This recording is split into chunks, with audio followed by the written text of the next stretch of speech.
6, 5, 4, 3, 2, 1, 0.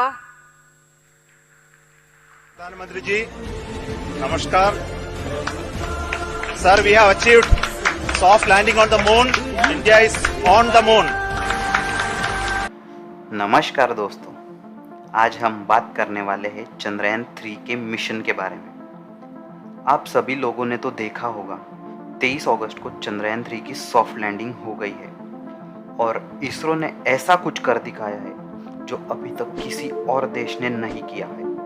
और हम ये कह सकते हैं कि भारत चंद्रमा पर पहुंच गया है और सिर्फ पहुंचा ही नहीं है बल्कि चांद के ऐसे जगह पे लैंड किया है जहां अभी तक अमेरिका भी नहीं उतर पाया था, चांद के साउथ पोल में।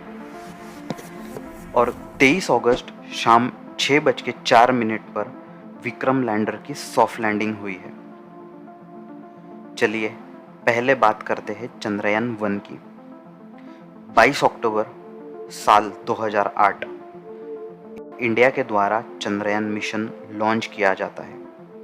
चांद पर पहुंचकर ये स्पेसक्राफ्ट ऐसी खोज करता है कि दुनिया भर में हेडलाइंस छप जाती है, वाटर ऑन द मून।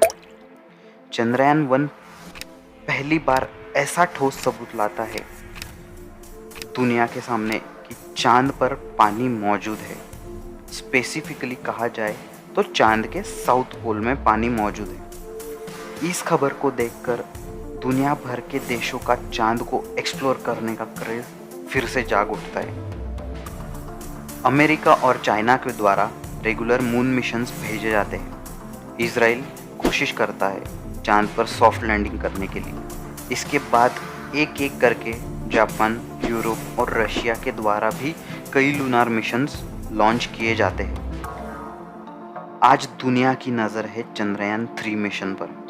आखिर कौन सी खोज करने वाला है चंद्रयान 3 और क्यों चंद्रयान 2 मिशन फेल हुआ था।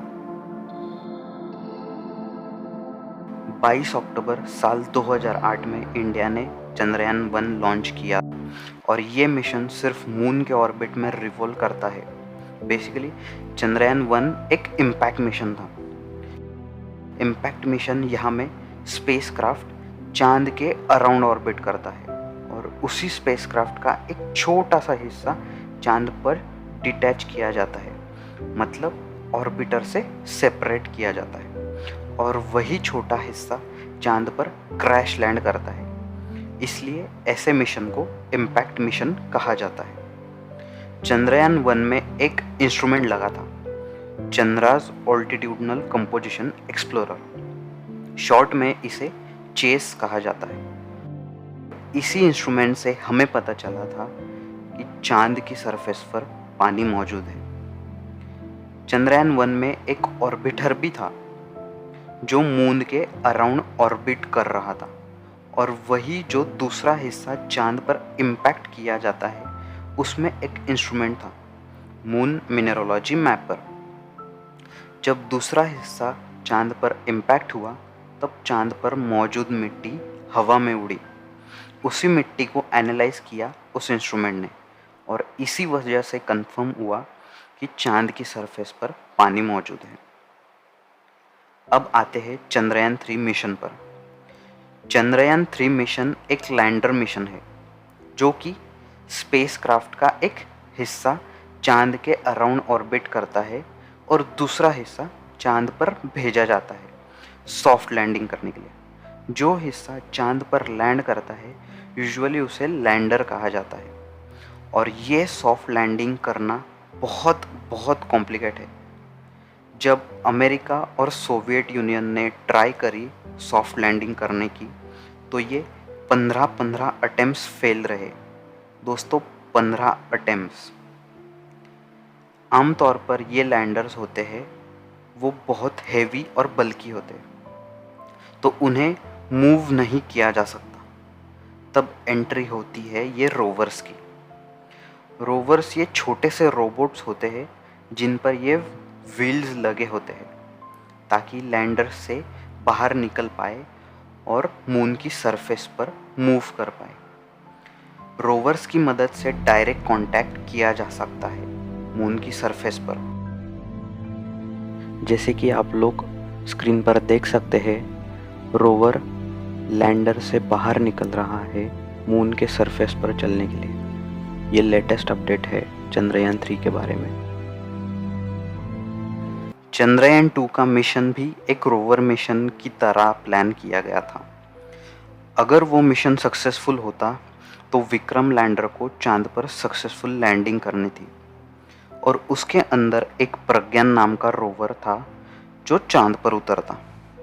But unfortunately Vikram lander moon के सरफेस तक आते आते एक सॉफ्टवेयर ग्लिच की वजह से क्रैश कर जाता है। चंद्रयान 3 भी उसी ऑब्जेक्टिव्स के लिए लॉन्च किया गया है जो ऑब्जेक्टिव चंद्रयान 2 का था, चांद के साउथ पोल पर लैंड करना और एक रोवर उतारना। चंद्रयान 2 को आधा सक्सेस बताया जाता है। आधा सक्सेस इसलिए क्योंकि चंद्रयान 2 का जो ऑर्बिटर था वो अभी भी चांद के अराउंड ऑर्बिट कर रहा था। तो चंद्रयान 2 के इस ऑर्बिटर ने हाई रिजोल्यूशन इमेजेस ली है, उसी की मदद से चंद्रयान 3 सॉफ्ट लैंडिंग कर पाया है।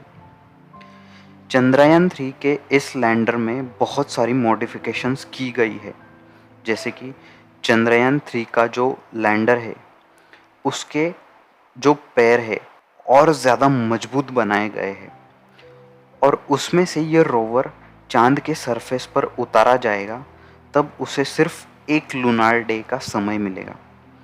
एक लूनार डे अर्थ के एक दिन के करीब एक मंथ का होता है, मतलब 2 हफ्ते का दिन और 2 हफ्ते की रात, मतलब 14 दिन का वक्त मिलेगा रोवर को सारी इंफॉर्मेशन कलेक्ट करने के लिए। बेसिकली चंद्रयान 3 का लैंडर 23 अगस्त को लैंड किया गया है, तो तब से 14 दिन का समय मिलेगा रोवर को इंफॉर्मेशन कलेक्ट करने के लिए। क्योंकि चंद्रयान 3 में जो इंस्ट्रूमेंट्स है वो लूनार नाइट्स के लिए नहीं बने हैं। जब चांद पर रात होती है तब टेम्परेचर -20, -30 नहीं -232 डिग्री सेल्सियस तक चला जाता है। इतने कम टेम्परेचर में इंस्ट्रूमेंट वर्क नहीं करते। विक्रम लैंडर का वेट है लगभग 1750 kgs और रोवर का वेट है करीब करीब 26 kgs और रोवर का नाम एक बार फिर से प्रज्ञान ही रखा गया है जो चंद्रयान 2 के रोवर को दिया गया था। और सबसे खास बात, चंद्रयान 3 का जो ओवरऑल बजट है अराउंड 650 करोड़ है और वही रशिया के द्वारा मून मिशन लॉन्च किया गया था जिसे उन्होंने नाम दिया था लूना 25। उसका बजट था। कंक्लूजन ये है दोस्तों, जब एक स्पेस मिशन प्रोग्रेस करता है उसमें आशाएं जुड़ी होती है जो स्पेस टेक्नोलॉजीज़ की बाउंड्रीज को पुश करता है और नई नई एडवांस टेक्नोलॉजी हमें देखने मिलती है। और चंद्रयान 2 हमारे लिए एक सीख थी। उसी की ऑर्बिटर की वजह से चंद्रयान 3 का लैंडर सॉफ्ट लैंड कर गया और चंद्रयान 3 एक सिंबल है एक नए भारत का। और आगे चलते ऐसे ही अलग अलग मिशंस हमें देखने मिलेंगे इसरो की तरफ से। चलिए दोस्तों, मिलते हैं ऐसी ही अगली वीडियो में। धन्यवाद।